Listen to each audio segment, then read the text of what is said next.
Hey everyone, welcome to today's lesson. We'll dive deeper into a really important concept in reinforcement learning, Markov decision processes. Now, since we have already covered the building blocks of reinforcement learning, this is the next piece that really ties everything together. We'll be using Markov decision processes or MDPs throughout the course to frame different problems that can be solved using reinforcement learning.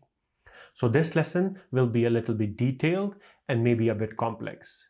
But trust me, it's crucial to get comfortable with reinforcement learning. All right, let's jump in. Markov decision processes, MDP, also known as stochastic dynamic program or stochastic control problem, is a mathematical framework for modeling sequential decision making under uncertainty. Uncertainty arises because the outcome of actions are not always predictable. Systems that exhibit this uncertainty are termed stochastic or non-deterministic. A stochastic system is one where the same action can lead to different outcomes each time it is performed. Originally developed in the 1950s within operations research, MDPs have since been widely applied in fields such as economics, healthcare, and robotics, and they serve as the formal foundation of reinforcement learning. In an MDP, an agent repeatedly interacts with an environment. At each time step, the agent observes the current state, chooses an action, and receives a reward. The environment then transitions stochastically with uncertainty to a new state. This setup effectively captures several critical challenges: reasoning about cause and effect, handling uncertainty and stochasticity, pursuing explicit long term objectives. The term Markov refers to memoryless property first introduced by Andrei Markov. The Markov property means that a future state depends solely on the current state and action, not on previous history. To reiterate, it means the future depends only on the present, not on what happened before. In other words, knowing the current state gives you all the information you need to predict what comes next. This means we do not have to keep the history of the whole environment or whatever environment went through. Okay, we have already covered a lot, but before we continue, this is sort of a PSA that we will now again touch upon concepts like state, action, reward, and policy. But this repetition is completely intentional, and I'll ask you to pay special attention because these ideas are very important, and I want to make sure that they really stick. You'll also be introduced to new ideas like discount factor, and you will see why they are needed. All of this is to build your intuition so that you understand why we need all these concepts and how everything fits together.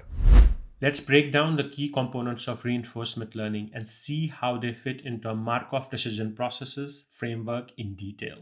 Let's talk about state. The state represents a snapshot of the current conditions or properties of a system. It can change either due to external factors outside our control or as a direct consequence of our actions.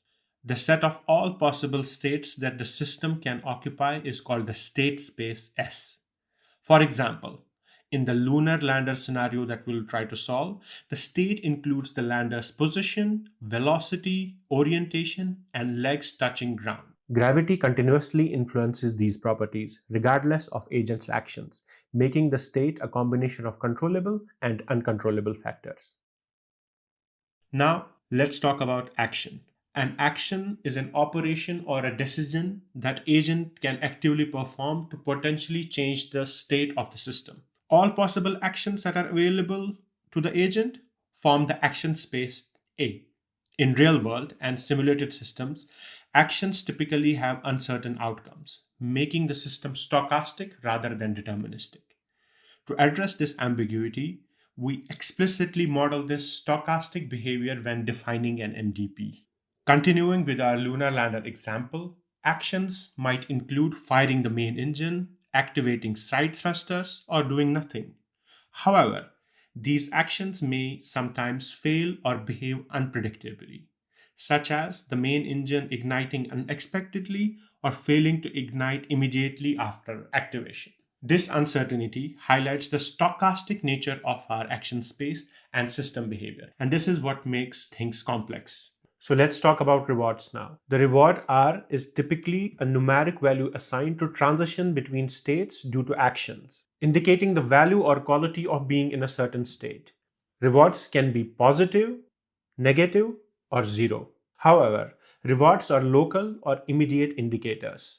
To solve a problem effectively, we must think beyond immediate rewards and consider overall long-term goal. For instance, in Lunar Lander, doing nothing yields a reward of zero. Firing any thruster consumes fuel, resulting in a negative reward. Successfully landing yields a large positive reward, but it occurs only at the end on successful completion of the task. Expanding on this example, if we only consider immediate rewards, we might decide to do nothing to avoid negative rewards from using fuel. While this seems beneficial in the short term, it results in saving fuel but ultimately crashing the lunar lander, a disastrous outcome. Therefore, from the very beginning, we must keep in mind the future reward of successfully landing to guide our decisions effectively. This consideration introduces the concept of discount factor. The discount factor is the trade off between immediate and future rewards, and it ranges between 0 and 1. Gamma equals to 0 implies focusing solely on immediate rewards. Gamma equals to 1 implies focusing entirely on future rewards. In practice, a common choice for gamma is around 0.99, allowing the agent to plan ahead while still giving some weight to immediate outcomes. Now let's talk about transition probability. As we could be dealing with stochastic systems, in a stochastic system, outcomes are uncertain. So we use transition probabilities to capture this randomness or uncertainty. The chance of reaching state S prime from state S after taking action A could be mathematically represented as. This means the probability that at the next step the agent receives reward R and ends up in state S prime, given we were currently in state ST and we took the action AT. But if a system is deterministic, this probability will always be 1. That means whatever action we take, we can expect the environment to be in the expected next state. Now let's talk about policy. Everything that we are doing until now is to train a good policy. A policy, represented as pi, is the agent's rule for choosing actions. A policy can be deterministic. We get the same action for a particular state. So if we are in the same state, we'll get the same action. But we can also have stochastic policies. Stochastic policies output probabilities over actions. So this allows randomness and exploration. Mathematically, this is how a policy can be represented. So we covered a lot in this video. Now, to bring all of it together, I want to talk about MDP tuple. And these are the tuples that we use. This will represent a transition.